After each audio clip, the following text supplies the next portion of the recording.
The Know Nothings got their name because every time you ask them what they stood for, they'd say, I know nothing. The official name of the Know Nothings was the American Party.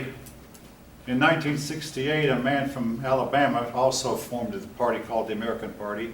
It did not last. But anyway,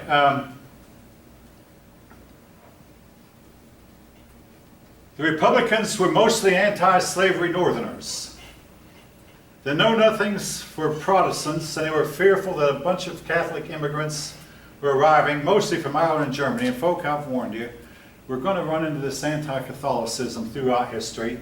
It's there, it's a fact, and in no way do I mean to promote it, but nevertheless I have to teach about it because it was there. But they were anti-Catholic.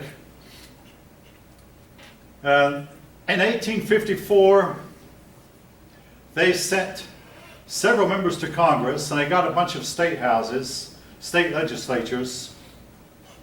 They made most headway in Massachusetts. Well, the Republican Party did not. Now, folk, the Republican Party was not an anti-slave party at first. All they said was, we want to confine slavery to the areas where it already exists,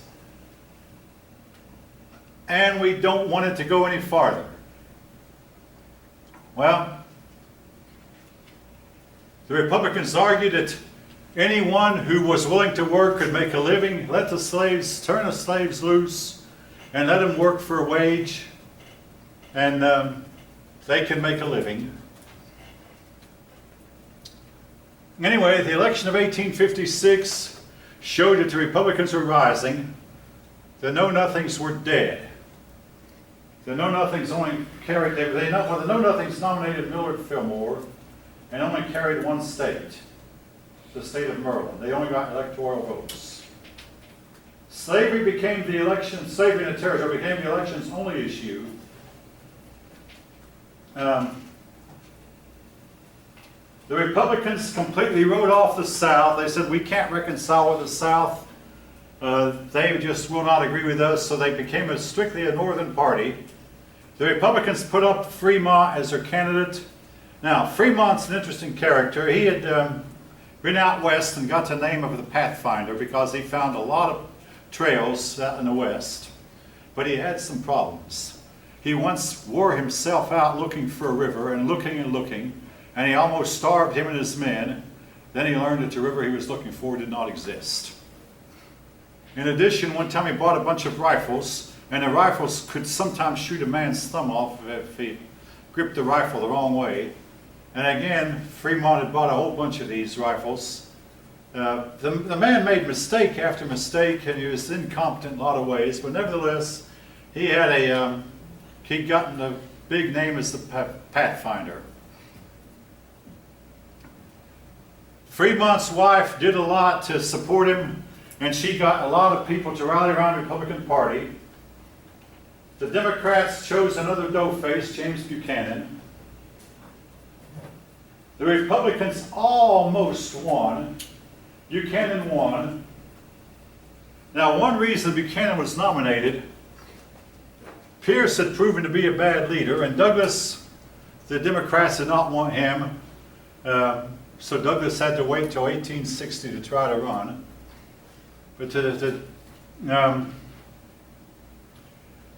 Buchanan goes, well, he goes down in history as the only bachelor president we ever had, and he also is highly accused of being homosexual, which we'll leave that topic for right now. But anyway, Buchanan won. The Republicans, so were elated, they said, we almost won, but in 4 years we will win, and they did. The new party had, for being a new party, had made a very strong showing. In fact, they could come up with a better candidate than Fremont. They might have won. This time, this was the last time that a doughface won. Now, Abraham Lincoln, well, I'm jumping ahead, so it was the first true Northerner to become elected. The other Northerners, like John Adams, and his son John Quincy Adams, They governed at a time when slavery was not an issue. William Henry Harrison only lasted a month. And the other presidents were mostly Southerners. Washington and Jefferson, Madison, Monroe, they were Southerners. Tyler, Polk, Taylor were all Southerners. And then the ones that were Northern had Southern sympathies: Millard, Fillmore, Franklin Pierce, and James Buchanan. So Lincoln was really the first true Northerner who won. Anyway, the new Republican Party did not have a need to compromise. They were against what the South stood for. They did not try to reconcile with the South. In his inaugural address, President James Buchanan said he hoped that the Supreme Court decision about to be rendered would put an end to the strife over slavery. We'll talk about that in just a minute or two. Now, popular sovereignty, that's the idea that each state could determine for itself would be free or not. Popular sovereignty, it was decided that would determine whether Kansas was to be slave or free. So both sides, the North and the South, sent settlers to Kansas to try to determine its future. The South wanted Kansas to become as a slave state, obviously. Well, when Kansas had an election, people from outside the state came to Kansas and voted. And they voted, at first, a very pro-slavery constitution. Well, the North didn't like it. The people in Kansas armed themselves and set up a civil war. Fighting broke out. That's when John Brown killed 5 men at Pottawatomie Creek. Guerrilla warfare began to take over Kansas, and people would snipe at each other from behind bushes, behind houses, or behind rocks or whatever. They'd snipe and then run. Guerrilla tactics. In Washington, Charles Sumner gave a speech harshly critical of the South. So while Sumner was sitting at his desk after the speech, Preston Brooks, a Southerner, attacked Sumner with a cane and beat him hard with a cane. It took 3 years before Sumner was able to return to his seat in the Senate. Now, Sumner lived a good many years after that, but he never fully recovered his health. But like I say, for 3 years he had to sit on the sidelines and recover while he recovered from the beating. A lot of people in the North became very angry. Again, this was the tumultuous 1850s, folk. Very, very, very big time of turmoil. Now, here we come to a part of the story.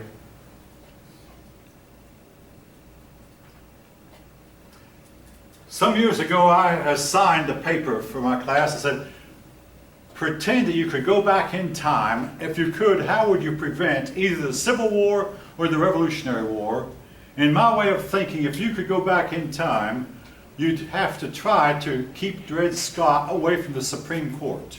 That might have prevented the war. As it is, what actually happened, Dred Scott went to the Supreme Court. He did not finance his case himself. A bunch of lawyers got together and they financed it. Dred Scott was born a slave. He was a black man. He was sold to an army officer. The army officer went to Illinois for a while and then went to the territory of Wisconsin before Wisconsin became a state. So basically, Dred Scott was from Missouri originally. His officer took him here to Illinois, a free state, took him up here to the Wisconsin territory, a free territory. So Dred Scott then sued for his freedom on the grounds that because he had lived in places where the slavery was illegal, he should be free. Now, the Supreme Court could have said yes or no, but instead they decided to put an end to settle the question of slavery once for all.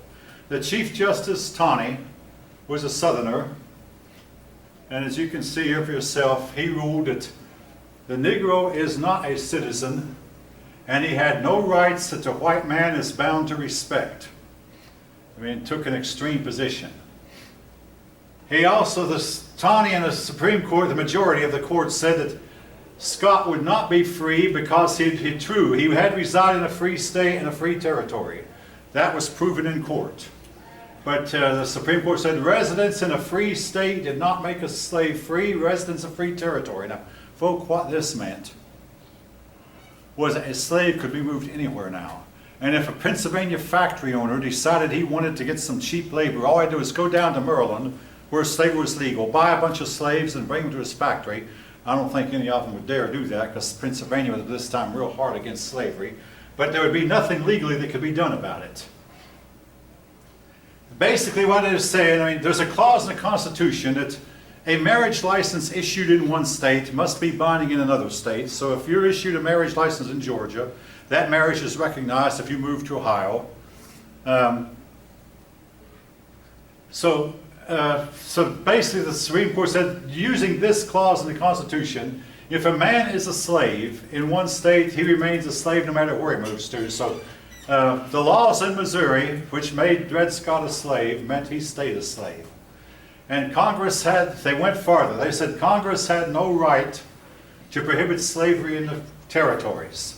Now, the Missouri Compromise has already been repealed by the Kansas-Nebraska Act, but nevertheless, they said the Missouri Compromise was unconstitutional, even though that was hardly necessary, because the Missouri Compromise set up that certain territories would be free or slave. Well, again, the Supreme Court said this could not be done. Taney hated Republicans, the new formed Republican Party. He detested the whole idea of racial equality. The worst part about it was, folk, keep Taney in mind, he was to continue to be Chief Justice throughout the Civil War and for many years after. I mean, you may know a Supreme Court justice serves for life. And even after the Civil War was over, Taney knew he could not restore slavery, but he did a lot to undermine the 13th, 14th, and 15th Amendments that were passed later. Anyway, the Republicans exploded outrage. Now, the Dred Scott decision has been called by many persons the worst decision the Supreme Court ever made. Oliver Wendell Holmes Jr. said that with that decision, the Supreme Court needlessly shot themselves in the foot. He is speaking figuratively, of course. But it goes down in history as a very bad decision, and more than anything, it rendered compromise impossible. And it left, why they didn't realize, I mean, they thought it would solve the issue of slavery. They hoped this will end it and it will decide what it is and it's settled. Instead, it made the situation worse. Within 4 years after the decision was rendered, folk, in less than 4 years, Northerners and Southerners were shooting at each other. The Southern Democrats cheered, but the Democratic Party was in danger of being unable to hold its northern and southern wings together, and they didn't, as we're about to see. Well, all right. The Republicans gained strength. Now, as for Dred Scott himself, I mean, again, this decision favored Republicans, which Taney hated. Dred Scott, when the owner died, the son inherited him. This son freed Dred Scott. So Dred Scott, for a short time in his life, was a free man, but he died shortly after being freed. And again, a lot of slave owners would free old slaves when they became a little bit less than useful due to their old age, or when they became somewhat sick or feeble. A lot of times they were freed. All right, Abraham Lincoln. Lincoln was a lawyer.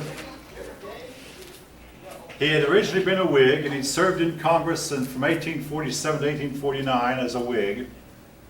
When the Whig Party died, Lincoln became a Republican. Now, by our standards today, Lincoln was a racist. He was not committed to ending slavery. Now, that came later. He later did commit himself to ending slavery. But he was committed to the Republican goal of confining slavery to the areas where it existed. He did not believe that the black man could achieve full rights as Americans, so he wanted them to leave the country, send them to Costa Rica, to Cuba, or even back to Africa, but he didn't believe that they could achieve full rights. Well, Lincoln didn't emphasize slavery. He campaigned on free labor and a chance for everyone to better himself. But he said if slavery is in competition with free labor, people are going to have a hard time bettering themselves because you can't compete with slaves who are not paid a wage. Lincoln believed that slave holders wanted to make slavery legal in all of the states at the time, the whole country. Lincoln said this nation cannot endure half slave and half free. He quoted part of the Bible. He said, "A house divided against itself cannot stand. I do not expect the house to fall." Well, Lincoln so impressed his fellow Republicans that they decided to run him against Stephen Douglas in a Senate race in 1858. Now, again, Stephen Douglas was from Illinois, right here. Lincoln had been born in Kentucky, but he had moved to Illinois, so they were both from Illinois. The Republicans felt they had the best chance to win with him. Now, all right, keep in mind, folk, in 1858, the common people did not vote for Senate. Senators were chosen by the state legislature.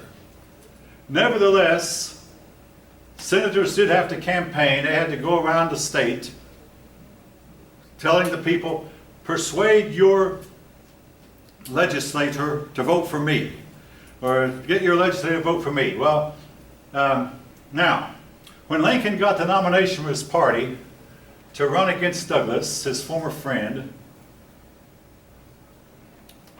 he would follow Douglas around. I mean, Douglas would go and stand on a stump and make a speech.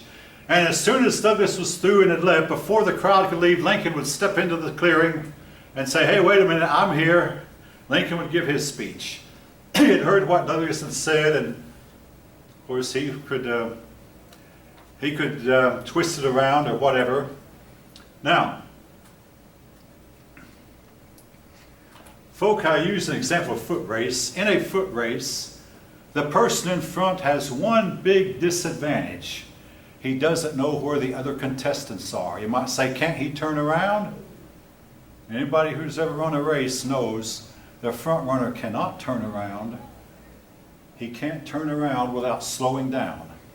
He's got to keep it. Now, the people behind him, I see one head nod. The people behind him, they know where the front runner is, so they can be calculating how many steps can I take to catch that person in the front. But the person in front, he doesn't quite know where they are. I mean, of course, you might say, well, if the sun's behind him, there's shadows, but otherwise, he doesn't know where they are. And this is true in bicycle racing, in canoe racing, kayak racing. The front runner doesn't see the other contestants. Well, in the case of Douglas, he was the front runner. Lincoln had the advantage. Douglas had to appease the Supreme Court. Lincoln did not. Douglas had to side with his own doctrine of popular sovereignty. Lincoln was free from that. Well, finally, Douglas said to Lincoln, "Why don't you and I mean, you're following me around, why don't you and I get together on a platform and stand up in front and debate?" As far as I know, this is the first time in history that two candidates competing for the same seat had got together and debated face to face. And it did not become a national thing to do until recently, folk. I mean, as recently as 1980, President Jimmy Carter did not appear in a debate with Ronald Reagan. But today, presidential candidates wouldn't even think of doing that. Now, soon there's going to be another debate that features 8 Democrats running for president. And I guarantee you every one of them will show up unless they're just too sick to show up. And, you know, one of the major Democrats has had physical problems here of late. But anyway, but debates did not become an issue again until 1960 when John Kennedy and Richard Nixon debated. And they debated on television. Now, in the case of the Kennedy-Nixon debates, I know I'm digressing, but Nixon lost the debate, lost the election because he made a bad debate appearance. Now, Eisenhower, in those days, TV was black and white, and candidates were expected to make up heavily before they got on stage. Well, President Eisenhower, who was Nixon's president, Eisenhower said, "I'm not going to be made up." I mean, Eisenhower had been a 5-star general. He refused. So when Eisenhower appeared on television, he appeared rather pale. His features did not show up. But now Kennedy, he allowed himself to be made up heavily. as did Nixon. But Nixon did not. Also, Kennedy wore a dark colored suit, Nixon wore a gray suit. When you saw the two men side by side on black and white TV, you barely could see Nixon, and Kennedy showed up. He's the one who caught your eye, but something else. Nixon looked Nixon looked away. Kennedy looked right straight into the lens of a camera. What's so great about looking into the lens of a TV camera? The audience thinks you're looking right at them. So Kennedy looked straight into the lens of the camera. Nixon looked everywhere else but the camera, so he appeared to be looking away from the audience. Nixon lost the debate. Now, the people who heard the debate on radio said Nixon, the majority of them said Nixon won. But since most Americans had TV by 1960, the people who saw the debates on TV said Nixon lost. Now, you may know, Kennedy won the election of 1960, but it's now been proven the election's a fraud. Nixon actually won the election of 1960, but Nixon did not pursue having some votes counted in Illinois. Kennedy's father bought off some vote. Anyway, that's a story for a later time. This is now proven, folk, not just here. This is now proven. But back to 1858, they got together in the debates. I was late. No, I was late because I had to go. And they want to give me the time off, so I told them. There had been an economic slump in 1857. 20 years after the 1837 slump, there had been a big economic turndown. And the Democrats, the Democrats who had the presidency, the Democrats had the House and Senate, the Democrats were blamed. Douglas, a Democrat, had to shoulder part of the blame for the economic turndown. But Douglas said, now listen, it wasn't me, really. It was other people in the party, but I'm not to blame for the turndown. Then he found a way to get himself distanced from the party when a small group of people in Lecompton, Kansas met, and they drafted the Lecompton Constitution. The Lecompton Constitution was pro-slavery, yes, but they sent the Constitution to Washington to see if Washington approved it. Here was the problem with it. It said that persons who were not for slavery could not vote, could not hold office, could not serve on juries. Basically discriminated against everyone except for only pro-slavery people. This Constitution was sent to Washington, and guess what? Well, not only that, but worse than that, the Lecompton Constitution had never been put in a fair vote to the people of Kansas. Well, Washington disapproved of the Lecompton Constitution, so Kansas did not come into the Union at that time. Well, Douglas came out against this Constitution, this Lecompton Constitution, and by doing so, he distanced himself from President Buchanan, and he distanced himself from the Democratic Party. He declared himself independent of the South, and this made him more acceptable at home. Again, folk, had he not done this, you might say, didn't this hurt him when he ran for president later? Yes, it did. But he had to win the election for the Senate first. So by distancing himself to the South, he had a better chance to win the election in Illinois. Well, when they had a fair vote, the people of Kansas rejected the Lecompton Constitution. So again, this meant that Kansas had to draw up another constitution in order to get in. They eventually got in, as we know, but not until much later. So Lincoln and Douglas had a series of debates. Some years back, they had a reenactment of these debates. They had some tall man, lanky man who looked a little bit like Abe Lincoln, pretending to be Lincoln, dressed in the uniform, dressed in the style of the 1858. They had a short man. Douglas was only 5'6", Lincoln was 6'4". So they called it Little Giant Showing Up at Old Abe. Old Abe was of course, Abraham Lincoln. Douglas was a little giant, again 5'6". And they held, these men reenacted the debate here in Atlanta. I got a little bit of it on videotape. Lincoln held on to the doctrine that slavery was wrong. Southerners became very angry at Douglas, so I'm jumping ahead of the story a little bit. The debates, the high point of the debate was when Lincoln asked Douglas, Mr. Douglas, can slavery be excluded from any territory before that territory forms the state constitution. Well, if Douglas said yes it could, the Supreme Court had said no it couldn't, so Douglas would be going against the court. And see, Lincoln didn't have to worry about the court. He knew the court was against him anyway and against Republicans anyway. But Douglas, then also if Douglas would have said no it couldn't, if Douglas would have said yes it could, well, if he said yes he was going against the Supreme Court, if he said no it couldn't, he'd be going against his own doctrine of popular sovereignty. So what Douglas said after thinking about it, he said, well, slavery cannot exist in places where it's not wanted. Well, slavery can't even exist for a day or an hour in places where it's not wanted. This was Douglas's Freeport doctrine. The Southerners were very angry at Douglas, who now had very little chance to become president. Lincoln, again, held on that Douglas, slavery was wrong. The state legislature elected Douglas, but by a very narrow margin. But the debates were carried by newspaper all over the country. Again, the telegraph was in widespread use.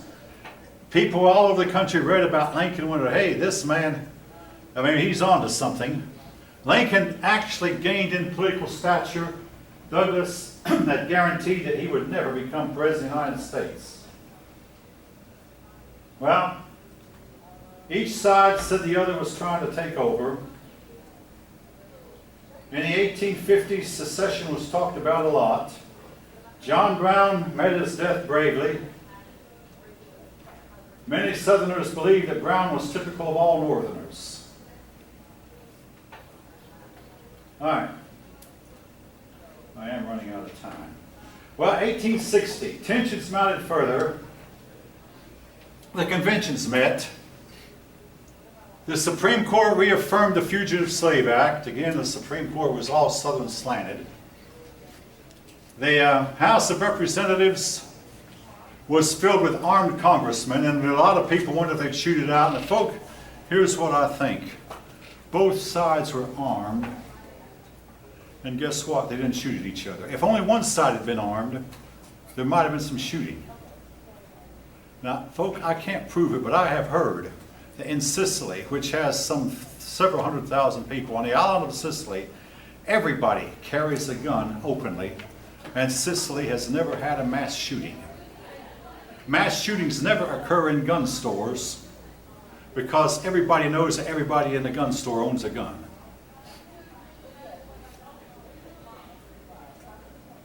Some of you, I can pretty well guess, won't like what I just said. If you don't like it, I don't like it either, but nevertheless. Anyway, both sides were carrying their guns, so they didn't shoot at each other. Now, if the Northern Democrats nominated Douglas, Southern delegates angrily stormed out of convention. We'll have no part of it. Again, keep in mind, the North had a lot more people than the South. So the Northern Democrats nominated Douglas. Southern Democrats, they announced Douglas and nominated Breckinridge, a man from Kentucky. Well, that meant the Democratic Party was divided. Well, then a lot of moderate Democrats said, no, let's not divide. Let's choose a man who everybody can agree on. So they chose John Bell. John Bell spoke very generically. All he said was, I believe in the Constitution, I believe in the Union, and I believe in the enforcement of law. What did that say about slavery? Nothing. What this meant was the Democrats had 3 candidates in the field, because the other 2 wouldn't quit. Douglas wouldn't quit, Breckinridge wouldn't quit. Now in the meantime, the Republicans began to, hey, we think we can win. They were about to choose William Seward. Seward had enemies. And also, well, I've read detailed accounts. Seward was known to be ahead, but he didn't quite have enough votes on the first ballot. So in the meantime, Lincoln's supporters went around campaigning vigorously for Lincoln.